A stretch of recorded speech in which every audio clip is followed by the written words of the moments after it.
नमस्कार, मैं हूँ धीरज और एक बार फिर से स्वागत है आपका study.com के इस ट्यूटोरियल में। आज की क्लास में हम लोग क्लास 12 के 50 मार्क्स इंग्लिश का जो पहला पोएट्री है, जो पहला कविता है, जिसका नाम है द डैफोडिल्स। बहुत ही सुप्रसिद्ध कविता, बहुत ही प्रचलित कविता, जो कि लिखा हुआ है विलियम वर्ड्सवर्थ के द्वारा। और ये डैफोडिल्स कुछ नहीं, बस ये एक तरीके के फ्लावर हैं, एक तरीके के फूल हैं। और इनके बारे में, डैफोडिल्स के बारे में कवि ने, विलियम वर्ड्सवर्थ ने ये कविता लिखी थी। दोस्तों, अगर आपने अभी तक हमारे YouTube चैनल को सब्सक्राइब नहीं किया है तो ज़रूर से ज़रूर सब्सक्राइब करें। और अगर आपने सब्सक्राइब कर लिया है तो इसके लिए आपका बहुत बहुत धन्यवाद। अगर आपने सब्सक्राइब किया है तो आपका सब्सक्राइब बटन लाल ना दिख करके ये कुछ ऐसा दिखेगा, ठीक है। और सब्सक्राइब करने के बाद भी मैं जो वीडियो अपलोड कर रहा हूँ, अगर उसकी नोटिस आपको नहीं मिल रही है, अगर आपको टाइम पे नहीं मिल रहा है, तो आप देखिए यहाँ पे जो बगल में ये जो घंटे का चित्र दिख रहा है आपको, इस घंटे पे आप ओके कीजिएगा और एक बार सेव का ऑप्शन मांगेगा। बस आप सब्सक्राइब करने के बाद घंटे पे क्लिक करके उसको सेव कर दीजिएगा। इससे होगा क्या कि मैं जब भी कुछ भी अगर वीडियो बनाऊंगा तो उसका नोटिस आपको उसी समय मिल जाएगा। ओके दोस्तों, ठीक है।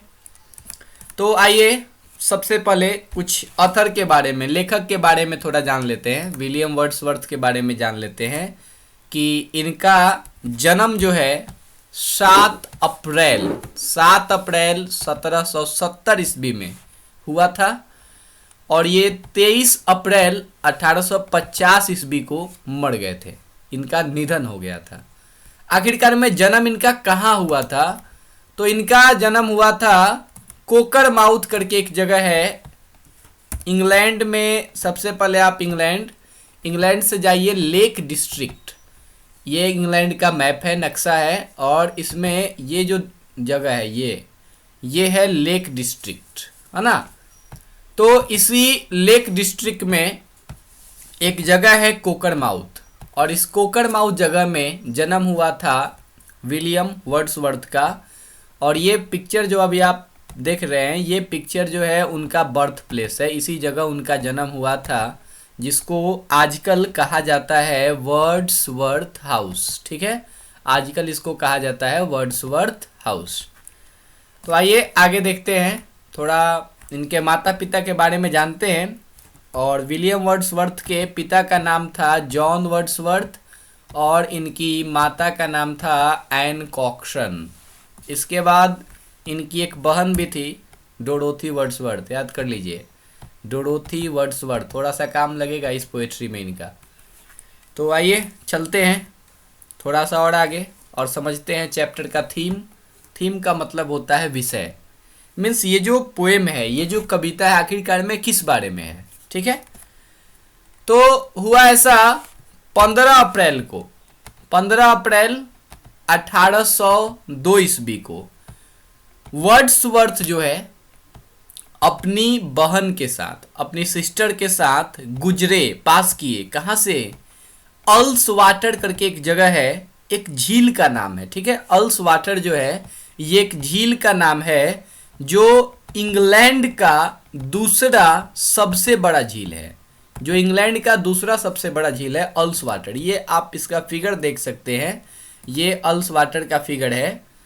तो ये इंग्लैंड का दूसरा सबसे बड़ा झील है। यहीं से गुजरे, कौन गुजरे? वर्ड्सवर्थ और उनकी बहन, ठीक है। तो हुआ क्या, यहां से गुजरे तो उन्होंने जो है, it is this visit that gave Wordsworth the inspiration. तो यहां से गुजरे तो इनको एक इंस्पिरेशन मिला और मीन्स कविता के प्रति, कविता लिखने के प्रति इनको एक प्रेरणा मिली to write his most famous poem. अपना सुप्रसिद्ध कविता इन्होंने लिखा डैफोडिल्स।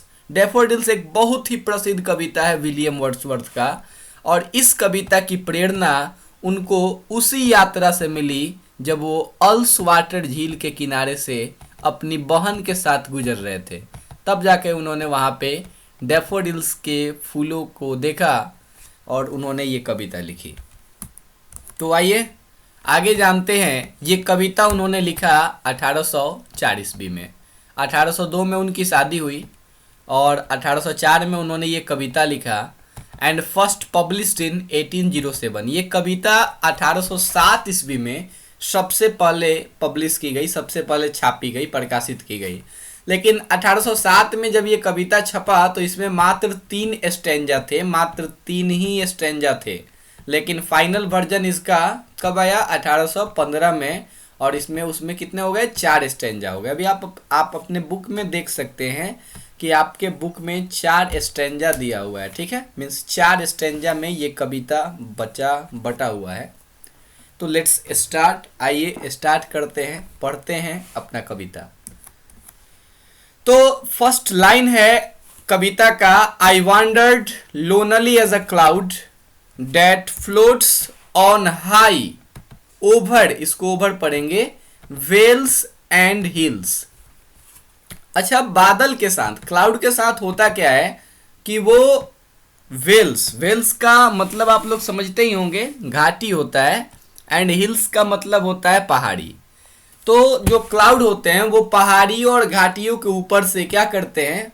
फ्लोट करते हैं। ऊंचे ऊंचे पहाड़ी और घाटियों के ऊपर से वो फ्लोट करते हैं, मीन्स उसके ऊपर से गुजरते हैं, ठीक है। तो उसी तरीके से एज अ क्लाउड, बादल की तरह ही आई वांडर्ड, लेखक कहते हैं कि मैं भी वैसे ही गुजर रहा था, इधर उधर घूम रहा था, जैसे बादल घूमते हैं लोनली, अकेले, उसी तरीके से मैं भी घूम रहा था घाटियों के बीच से, वादियों के बीच से मैं भी घूम रहा था, उनके जैसा ही बस। और हुआ क्या? हुआ ऐसा, व्हेन ऑल एट ओन्स, और तभी मैंने, आई सॉ क्राउड, तब मैंने एक भीड़ देखी।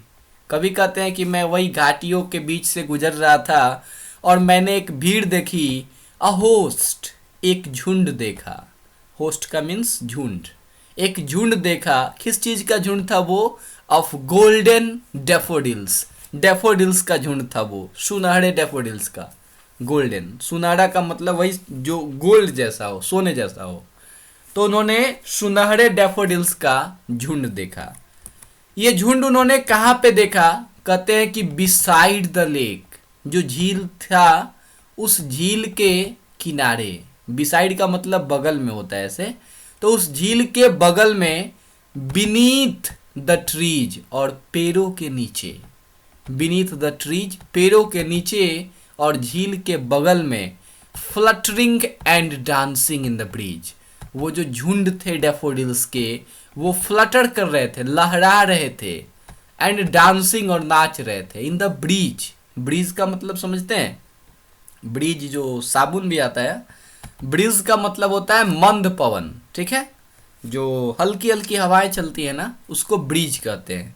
हवा तेज चलने लगे तो उसको स्टॉर्म कहते हैं, तूफान। तो बस ब्रिज में हल्की हल्की हवाएं बह रही थी, और वहीं पेड़ों के नीचे, लेक के बगल में, मीन्स झील के बगल में, कवि ने डैफोडिल्स के फूलों को फ्लटर करते हुए, लहराते हुए, एंड डांसिंग, और नाचते हुए देखा, ठीक है। तो इस तरीके से हमारा पहला स्टैंजा कंप्लीट हुआ। ये हमने अभी तक इतना पढ़ लिया, और इसके बाद चलिए स्टार्ट करते हैं दूसरा स्टैंजा। दूसरा स्टैंजा में देखिए कवि कहते हैं, continuous as the stars that shine and twinkle on the Milky Way। कवि कहते हैं कि जिस तरीके से, यहाँ पे कवि ने डैफोडिल्स की तुलना जो है तारों से की है, कि जिस तरीके से तारे जो है कंटिन्यूअस हैं, कंटिन्यूअस असंख्य हैं, जिनकी गिनती नहीं है तारों की, और वे जो है ट्विंकल करते हैं, टिमटिमाते हैं, ऑन द मिल्की वे, आकाश गंगा में। जिस तरीके से तारे आकाश गंगा में असंख्य तारे टिमटिमाते हैं, ठीक उसी तरीके से डैफोडिल्स भी कंटिन्यूअस हैं, असंख्य मात्रा में हैं, उनकी भी कमी नहीं है, वो भी असंख्य मात्रा में है, डेड साइन जो कि चमकते हैं, ठीक है। तो यहाँ पे कवि ने इनकी तुलना, डैफोडिल्स की तुलना जो है स्टार्स से की है, तारों से की है। फिर आगे कवि कहते हैं कि they stretched in never ending line, वो स्ट्रेच्ड हैं, खींचे हुए हैं। देखिए कैसे खींचे हुए हैं, नेवर एंडिंग लाइन में, ऐसा लाइन जो कि लगता है कहीं खत्म ही नहीं हो रहा है। तो नेवर एंडिंग लाइन में, कभी खत्म ना होने वाली लाइन में वो स्ट्रेच्ड हैं along the margin of a bay. कहाँ पे स्ट्रेच्ड हैं? जो बे है, ये जो बे है, जो खाड़ी है, वही छोटा समुद्र जो है, उस छोटे से समुद्र के मार्जिन, किनारे पे ये जो है स्ट्रेच्ड हैं, मीन्स लंबे लाइन में खींचे हुए हैं। ठीक है ना, बहुत सारी लंबी लंबी लाइनें हैं इनकी। फिर कभी कहते हैं 10,000 saw I at a glance, choosing their heads in a sprightly dance। Means क्या? 10,000, 10,000 saw I saw, मैंने 10,000 देखा, 10,000 फूलों को एट अ ग्लांस, एक झलक में इन्होंने देख लिया। Tossing their heads in sprightly dance, जो सारे के सारे फूल जो है खुशी से अपने हेड्स टूज कर रहे थे। अच्छा आप खुद सोचिए, जब किसी फूल पे जब मंद मंद हवा बहेगी तो क्या होगा? उनका जो हेड है, उनका जो सिर है, फूलों का जो सिर है, वही बस फूल समझ लीजिए कि वो क्या करेंगे? टूज करेंगे। टूज करने का मतलब कि फूल इधर उधर हिलेंगे। तो वही कवि कहे कि मैंने 10,000 की संख्या में फूलों को देखा जो क्या कर रहे थे? वो डांस कर रहे थे और अपने सिरों को टूज कर रहे थे। उनका सिर जो है हिल रहा था। एक बार की संख्या में 10,000 दिखाई दे रहे थे फूल। और इस तरीके से आपका दूसरा स्टैंजा खत्म हुआ। ये था आपका दूसरा स्टैंजा। तीसरा स्टैंजा, वहां पे कवि ने तुलना किया है, the waves beside them danced but they outdid the sparkling waves in glee, a poet could not but be gay in such a jocund company. यहाँ पे कवि ने उनकी तुलना, डैफोडिल्स की तुलना वेव्स से की है, लहरों से की है, झीलों की लहरों से। कि उसके बगल में, झील के बगल में जो है, जो लहर थे वो लहर भी डांस कर रहे थे। ऐसा लग रहा था कि जो बगल में लहर है वो लहरें भी डांस कर रही हैं और वो भी स्पार्कल कर रही हैं, वो भी चमक रही हैं। स्पार्कलिंग वेव्स, वो भी चमक रही हैं इन ग्ली। लेकिन उनका जो चमकना है और जो डैफोडिल्स का चमकना है, एक तरफ जो डैफोडिल्स चमक रहे हैं और एक तरफ जो ये लहरें चमक रही हैं, तो इन लहरों की चमक पे डैफोडिल्स का चमक भारी पड़ रहा है। डैफोडिल्स इनसे कहीं ज़्यादा सुंदर है, उसका चमकना कहीं ज़्यादा अच्छा लगता है। और पोएट कहते हैं, poet could not but be gay. यहाँ गे का मतलब होमोसेक्सुअल नहीं है, ठीक है। गे का मतलब होता है हैप्पी, खुश, ठीक है। गे का एक और मतलब होता है होमोसेक्सुअल, समलैंगिक, लेकिन वो मतलब नहीं है। A poet could not but be gay in such a jocund company. कवि जो है, यहाँ इनको कंपनी का मतलब होता है साथ, यहाँ इनको डैफोडिल्स का साथ मिल रहा है और इस साथ के कारण जो है कवि गे हो गए, खुश हो गए हैं। और लेकिन एक और बात कवि के ध्यान में आती है, I gazed and gazed but little thought.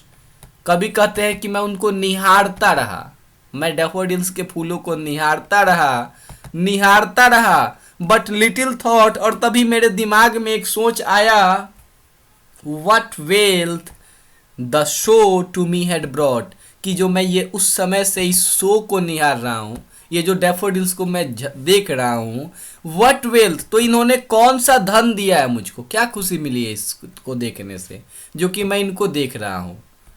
और तब इसका आंसर भी उनको मिल जाता है, इसका आंसर भी मिलता है क्या?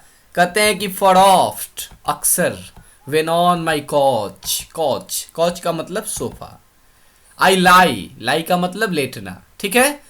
तो तब कभी कहते हैं कि वहां पे उनके साथ एक क्वेश्चन है कि मैं इनको जो देख रहा हूं, तो इनको देखने से मुझे कौन सी खुशी मिलती है? कोई खुशी नहीं मिलती है। लेकिन तभी कवि को याद आता है कि जब कभी भी मैं कॉच पे होता हूं, मैं अपने सोफा पे होता हूं, आई लाई इन वैकेंट और पेंसिव मूड, जब कभी मेरा दिमाग जो है, थोड़ा समझिए मेरा मूड, मेरा मिजाज जो है वो पेंसिव होता है, थोड़ा दर्द भरा होता है, थोड़ा मैं उदास हो जाता हूँ जब कुछ मैं सोच रहा होता हूँ। They flash upon that inward eye which the bliss of solitude and then my heart with pleasure fills. कहते हैं कि जब कभी मैं दुख वाले क्षण में होता हूँ, तब वो फ्लैश होते हैं, एक झलक उनका मेरी इनवार्ड आंखों में, मेरी जो आंतरिक आंखें हैं, जो जब हम सोचते हैं तो किसी चीज का हमारे अंदर जो है झलक आता रहता है ना, तो वही कहते हैं जो मेरी इनवार्ड आईज हैं, उन इनवार्ड आई में मुझे एकांत का अनुभव होता है, एकांत का आनंद मिलता है। मैं अकेलेपन में ही खुश हो जाता हूँ जब उनका ध्यान जो है, डैफोडिल्स के फूलों का ध्यान आता है मेरे दिमाग में। And then my heart with pleasure fill, और तब मेरा हृदय जो है प्लेजर, खुशी से फिल्स भर जाता है। And dances with the daffodils, और मेरा हृदय भी वहां सोफे पे बैठे बैठे उन डैफोडिल्स के फूलों के साथ डांस करता है। मीन्स वो समझिए तो पेंसिव मूड में होते हुए भी, दुख में होते हैं, लेकिन फिर भी क्या वो खुश हो जाते हैं जब उनके नज़रों के सामने डैफोडिल्स की एक झलक आती है। तो आशा करता हूँ कि ये वीडियो आपको पसंद आया होगा तो शेयर जरूर कीजिएगा अपने दोस्तों के साथ, और सब्सक्राइब नहीं किए हैं तो जरूर कीजिएगा। Thank you for watching this video.